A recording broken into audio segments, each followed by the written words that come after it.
کسی نے بھی ابھی تک اپنا کوئی ویژن نہیں بتایا، اپنا مشن نہیں بتایا، اچھا اپنی پریارٹیز نہیں بتائیں، اور نوجوانوں کے لیے انہوں نے کچھ کرنے کی بات نہیں کی۔ سب نے ڈیولپمنٹ پروجیکٹس کی بات کی ہے کہ ہم آپ کے لیے روڈ دیں گے، ہم آپ کے لیے اسکول دیں گے، ہم آپ کے لیے فلاں پروجیکٹ دیں گے، اور نوکریوں کے وعدے کیے ہیں۔ اب میں اس لیے آنا چاہ رہا ہوں کہ میں عوام کو ٹرو یعنی جو اصل پکچر ہے وہ ان کو دکھاؤں۔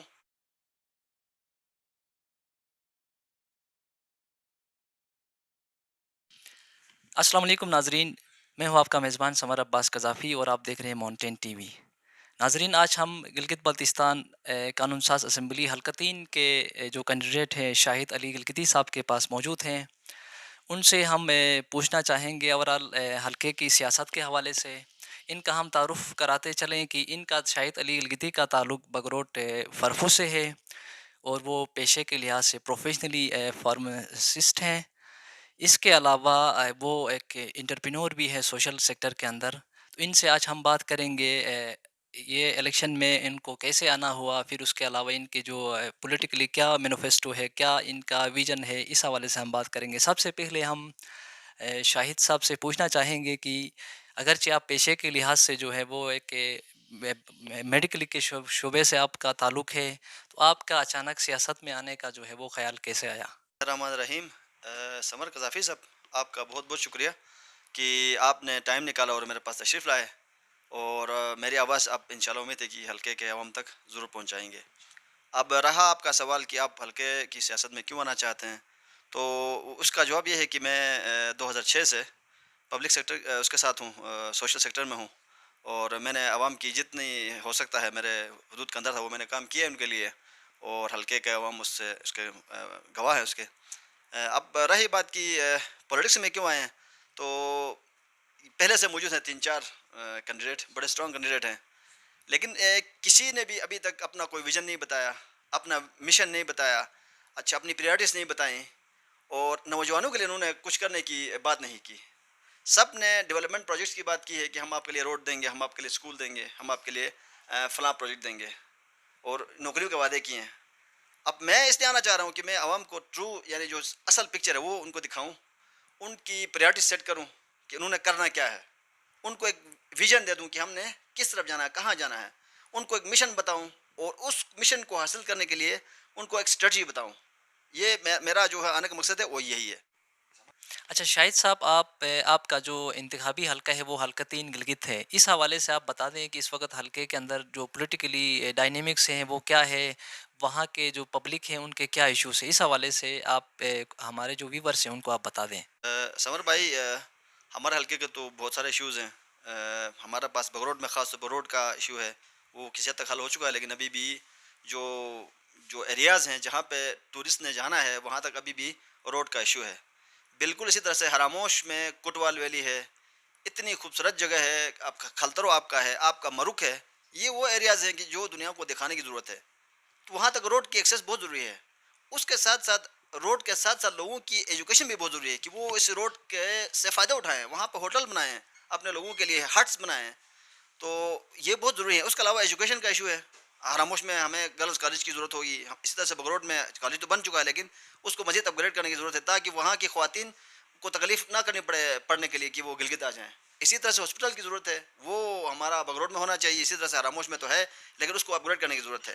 تو یہ ہمارے کچھ ایشوز ہیں، اور میرے جو اسٹرینتھ ہوگی، کل میں آؤں گا تو میری اسٹرینتھ ہے ینگ جو ہے نا، جو لوگ ہیں، جو نئے ووٹر ہیں، وہ میری اسٹرینتھ ہیں، کیونکہ نئے جو ووٹر شامل ہو رہے ہیں ابھی، ان کا ان کا ویژن کچھ اور ہے۔ جو 5 سال پہلے ووٹر کا خیال تھا کہ ہمیں روڈ ملنا چاہیے، ہمیں جناب علی اسکول ملنا چاہیے، اس سے ہمارے مسائل حل ہوں گے، لیکن نیا جو نوجوان ہے وہ اس چیز کو سمجھتا ہے کہ ہمیں ایک لیڈر کی ضرورت ہے، ہمیں ایک پولیٹیشین کی ضرورت نہیں ہے۔ لیڈر اور پولیٹیشین میں تھوڑا سا فرق ہوتا ہے کہ لیڈر جو ہے نا وہ خود لیڈ کرتا ہے، سامنے سے ایک ایگزامپل سیٹ کرتا ہے۔ میں آپ کے سامنے سمجھ لیں، میں ایک چھوٹی سی ایگزامپل ہوں کہ میں نے بالکل زیرو سے کام شروع کیا۔ میرے والد صاحب ایک مستری ہیں، میں سیلف میڈ آدمی ہوں، میں نے خود جاب کیا، میں نے خود کاروبار کیا، اور آج اللہ کے فضل سے میرے ساتھ کوئی 60 سے زیادہ امپلائیز ہیں وہ جو کام کر رہے ہیں، تو میں نے خود ایک ایگزامپل سیٹ کی ہے، اور میں چاہ رہا ہوں کہ اس ایگزامپل کو ریپلیکیٹ کریں، بہت سارے لوگ یہ کام کریں، ضروری تو نہیں ہے کہ آپ سب جو ہے نا وہ جابس کے پیچھے جائیں۔ تو میں جوانوں کو یہ میسج دینا چاہوں گا کہ آپ لوگ اپنے پاؤں پہ کھڑا ہونے کی کوشش کریں، گورنمنٹ کی طرف نہ دیکھیں۔ یہ معیشت جو ہے وہ ہماری انتہائی ضروری ہے ڈیولپمنٹ کے لیے. تو اس کے لیے آپ نے اپنے پاؤں پہ خود کھڑا ہونا. اچھا شاہد صاحب، آپ نے اپنے حلقے کی جو ڈائنیمکس ہے اس حوالے سے تو بات کی ہے. آپ گلگت بلتستان کے حوالے سے آپ کی کیا سوچ ہے؟ گلگت بلتستان کے اس وقت جو میجر ایشوز ہیں وہ کیا ہیں؟ مثلاً کانسٹیٹیوشنل اسٹیٹس ہے، پھر اس کے بعد سی پیک کے حوالے سے، پھر جو ہمارے 70 سالہ محرومیاں ہیں گلگت بلتستان کے عوام کی، اس حوالے سے آپ کیا ویژن رکھتے ہیں؟ آپ کانسٹیٹیوشنل اسٹیٹس کی بات کرتے ہیں، وہ تو کلیئر ہے. فارن آفس کئی دفعہ کہہ چکا ہے، ہمارا سپریم کورٹ کئی دفعہ کہہ چکا ہے کہ گلگت بلتستان پاکستان کا حصہ نہیں ہے، لیگلی پاکستان کا حصہ نہیں ہے. تو میری کوشش یہ ہوگی کہ اگر ہم پاکستان کا حصہ نہیں ہیں اور پاکستان کسی بھی وجہ سے، کسی بھی مجبوری کی وجہ سے ہمیں اپنے ساتھ شامل نہیں کر سکتا ہے، تو ہمارے جو ایک متنازع علاقے کے حقوق ہیں وہ ہمیں دے دے. ہم اس سے زیادہ ڈیمانڈ نہیں کرتے، ہم پاکستان کو مجبور نہیں کرنا چاہتے. ٹھیک ہے، میں مانتا ہوں کہ ہماری گورنمنٹ نہ پاکستان کے ساتھ محبت ہے، پاکستان سے کے ساتھ ہم ملنا چاہتے ہیں، لیکن اگر کسی وجہ سے پاکستان ہمیں اپنے ساتھ شامل نہیں کر سکتا ہے، ہمیں صوبہ نہیں بنا سکتا ہے، ہمارا حقوق نہیں دے سکتا ہے، تو ہمیں متنازع علاقے کے جو حقوق ہیں وہ دے دیں. اور دوسرا ایشو جو ہے وہ اسٹیٹ سبجیکٹ رول کا ہے. اگر انڈیا اسٹیٹ سبجیکٹ رول ختم کرتا ہے آرٹیکل 350، اس پہ دنیا بھر میں شور مچتا ہے، تو گلگت میں بھی یہ اس کو بحال کرنا چاہیے، تاکہ آپ انڈیا کو کل کہہ سکیں کہ بھائی ہم نے تو جی بی میں اسٹیٹ سبجیکٹ رول کو بحال رکھا ہوا، آپ نے کیوں ختم کیا. اب یہ نہیں ہو سکتا کہ آپ اس پہ اعتراض کریں کہ کشمیر میں کیوں اٹھا ہے اور یہاں آپ اس کو خود ختم کریں. تو یہ ایک طرح سے محرومی کی ایک بہت بڑی وجہ ہے، اور میں سمجھتا ہوں کہ اس کو حل کرنا بہت ضروری ہے. اور مجھے جہاں بھی موقع ملا میں ہر فورم پہ اس ایشو کو پاکستان اور گلگت کے عوام کے بہترین انٹرسٹ میں حل کرنے کی پوری کوشش کروں گا. اب ہمیں یہ بتائیں کہ آپ ایک انٹرپرینور ہیں، اپنا گلگت بلتستان کے اندر کیا پوٹینشلز ہیں پائے جاتے ہیں، ان کو جو ہے وہ ان کا ہم دانشمندانہ استعمال ہم کیسے کر سکتے ہیں؟ جس طریقے سے ٹورزم کا پوٹینشل ہمارے پاس ہے، اس سے ہم علاقے کی معیشت کو ہم کیسے مضبوط کر سکتے ہیں؟ اس حوالے سے آپ کے ذہن میں کوئی آئیڈیا، کوئی چیز آپ شیئر کرنا چاہیں؟ قذافی صاحب، تین چیزیں جی بی کی معیشت کے لیے بہت ضروری ہیں. پہلی بات تو یہ ہے کہ یہ ٹورزم کے لیے یہ ایریا بہت رچ ہے. یہاں پہ آپ ایڈونچر ٹورزم کو پروموٹ کر سکتے ہیں. اسی طرح سے آپ ہوٹلنگ انڈسٹری پہ آپ فوکس کر سکتے ہیں، سروس انڈسٹری پہ آپ فوکس کر سکتے ہیں، اور یہ تو بہت ضروری ہے پہلی بات. دوسرا، یہاں پہ ہمارے پاس جو تھوڑی بہت زمین ہے، یہ زمین گندم اگانے کے لیے نہیں ہے. میرا خیال یہ ہے کہ ہم یہاں پہ فروٹ لگا دیں. پنجاب ہمارے لیے اتنا گندم پیدا کرتا ہے کہ ہمیں تکلیف کرنے کی ضرورت نہیں ہے. ہم یہاں فروٹ لگا دیں، جو وہ لوگ اس کو استعمال کریں گے. اور فروٹ پروسیسنگ پہ ہم نے زور لگانا ہے. یہاں پہ دیکھیں، فروٹ پروسیسنگ پہ ہم کام کریں گے تو آپ کا جو فروٹ ضائع ہوتا ہے وہ ضائع نہیں ہوگا، آپ کے لوگوں کو روزگار بھی ملے گا، اور اسی طرح سے آپ ڈاؤن کنٹری میں آپ اس کو بھیجیں گے اور وہاں سے آپ کے پاس ٹھیک ٹھاک انکم آئے گی. اور تیسرا جو ہے وہ منرلس ہے. اب یہاں آپ کے پاس گرینائٹ اتنی کوالٹیز میں ہے، اتنی بڑی کوانٹٹی میں ہے کہ آپ پورا پاکستان تو کیا پوری دنیا کو ایکسپورٹ کر سکتے ہیں. تو یہ تین سیکٹر ہمارے لیے بہت اہم ہیں.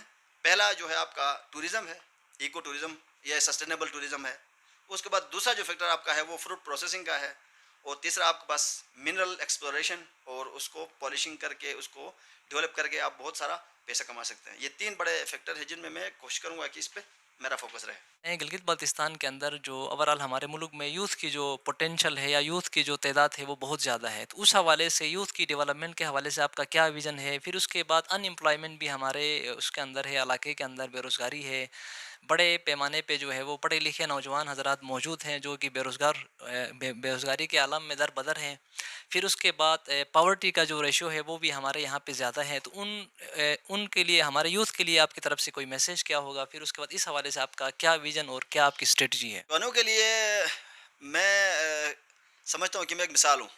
میں نے بہت زیرو سے کام شروع کیا اور اللہ کے فضل سے آپ کے سامنے ہوں. تو کہنے کا مقصد یہ ہے کہ اگر ہم نوجوانوں کو پراپر گائیڈ کریں، ان کو ایک اچھا ویژن دے دیں، ان کو ایک اچھا مشن بتائیں، تو وہ اپنے مسائل خود حل کر سکتے ہیں. دیکھیں، یہاں پہ ایک سروے کے مطابق 60% لوگ جو ہیں وہ گورنمنٹ جابس پہ ریلائی کرتے ہیں. تو کیوں نہ ہم اپنے علاقے کے پوٹینشیل کو ایکسپلائٹ کریں اپنے اس کے لیے، نوجوانوں کے لیے. اس کے لیے ایک تو یہ ہے کہ نوجوانوں کو انٹرپرینورشپ کی طرف لانا ہے، کہ ایک نوجوان اگر چھوٹا سا کاروبار شروع کرے گا تو وہ 10 اور لوگوں کو روزگار دے گا. اس کی ایک چھوٹی سی مثال فروٹ پروسیسنگ ہے. فروٹ پروسیسنگ کو اتنا بڑا کام ہے نہیں. ہم اس سلسلے میں، میری کوشش پرسنل یہ ہوگی کہ میں انویسٹمنٹ لے آؤں ڈاؤن کنٹری سے، ایسے لوگوں کو لے آؤں جو فروٹ پروسیسنگ پہ انویسٹ کریں، اور میں اپنے نوجوانوں کو روزگار دلا سکوں. اسی طرح سے اگر ہم ٹوریزم پہ، ہوٹلنگ انڈسٹری پہ تھوڑا سا فوکس کرتے ہیں، 2-4 بڑی چینز کو یہاں لے آتے ہیں، لیکن اس میں اپنے انٹرسٹ کو ملحوظ خاطر رکھتے ہوئے، یعنی اپنے انٹرسٹ کو محفوظ رکھتے ہوئے اگر ہم انویسٹمنٹ لاتے ہیں اپنے ایریا میں تو ہمارے نوجوانوں کو روزگار بھی ملے گا. اور اسی طرح سے ہم چھوٹے چھوٹے کاروبار شروع کر سکتے ہیں. اسی طرح سے ہم پلانٹیشن پہ زور لگا سکتے ہیں. اگر آپ فرض کریں چیری کا درخت لگا لیتے ہیں تو آپ کو اچھی خاصی انکم ہوتی ہے، آپ کو ضرورت نہیں ہے گورنمنٹ جاب کرنے کی. تو میں کئی لوگوں کو اس طرح سے ایکسپیرینس کر چکا ہوں.